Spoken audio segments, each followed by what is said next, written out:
Okay, so at this point, I would like to bring up to the stage our keynote speaker this morning. Again, she is a talent optimization expert, Amy Campolante-Wolf. She is a Senior Vice President and Chief Human Resource Officer at Symantec, and she specializes in organizational design and development leadership, which for simple guys like me, that means help businesses thrive during deep transformation.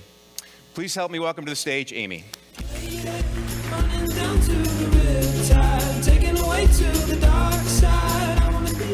Well, good morning, early risers. I flew in from California last night, and so it's early for me, but it was even earlier for you, and I got up this morning and saw you all down here having breakfast.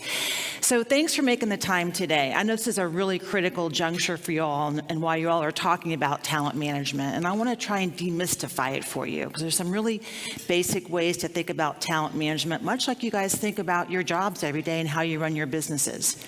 As you run your business, you think about who's my customer? What's my value proposition? What's the solution that I'm providing that differentiates me against the competition? How do I retain my customers? How do I upsell my customers? How do I keep them engaged and coming back for more?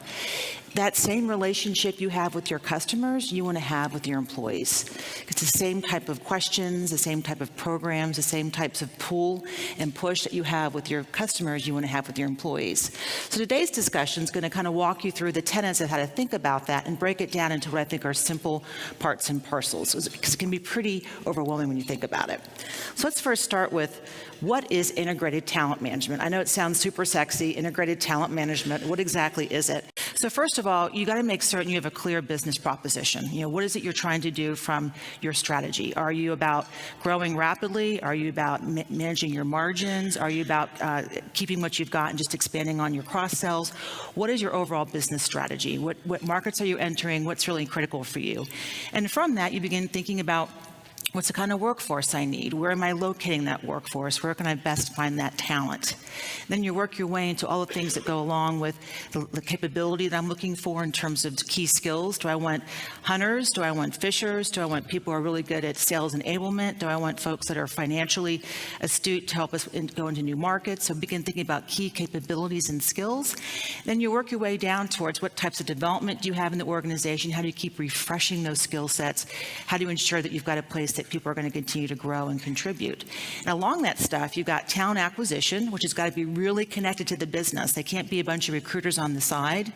They have to be deeply ingrained in what's happening in the business. And then what you also have are the ways by which you reward, incent, and ensure people are competitive to the market. So all that kind of goes together around a whole talent management system. So what's really, really important right now is that you have a strong brand by how you attract people, and you've got a way by which to build relationships out in the market. Because very often recruiters, at least where I tend to work in, tend to just go to active candidates that are out searching.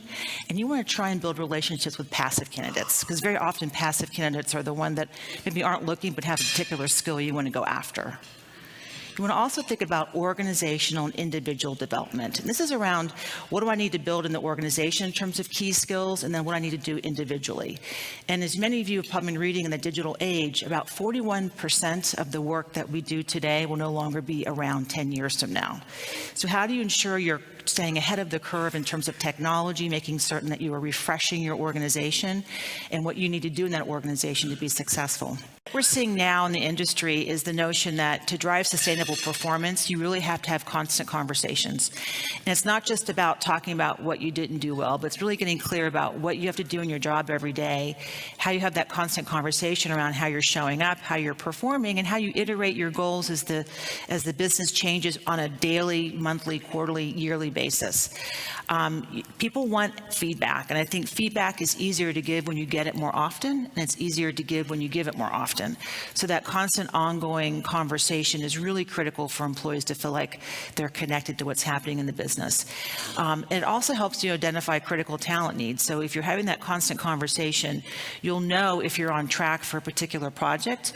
You'll know if that person's engaged or on it or not, and it will allow you to start to do some succession planning if indeed you feel like someone maybe is not in the right role, or they're not maybe the person that you need to really, for long term for that business. So it's a constant conversation around performance. how do you keep people interested as you build that future pipeline?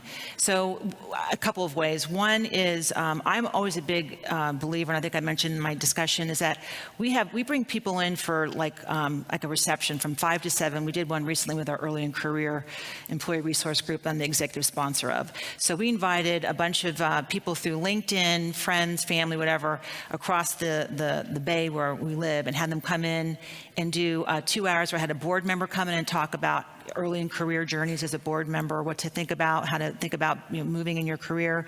We had breakout sessions on everything from financial wellness to health and mindfulness to how to navigate your career, how to market yourself. And it was, cost us like maybe $1,000, $2,000 for tchotchkes and some Chipotle, because everyone loves Chipotle. And they had 2 hours to really learn, get immersed, and meet people. And I had recruiters around. And the recruiters happened to sit at some of the tables and talk about Symantec a bit and provide business cards. So what we do is we try and create those kind of lunch and learns or evening events or whatever that are more around learn about a particular skill set, but oh, by the way, come learn about our company, come on our campus, find that we're really interesting people. So I think about it that way, is how do you create those types of coffee dates, learning symposiums, bringing people together, talk about a particular, like bringing an outside speaker and investing in the chance to have people learn about a particular skill set. That's how you create that ongoing relationship.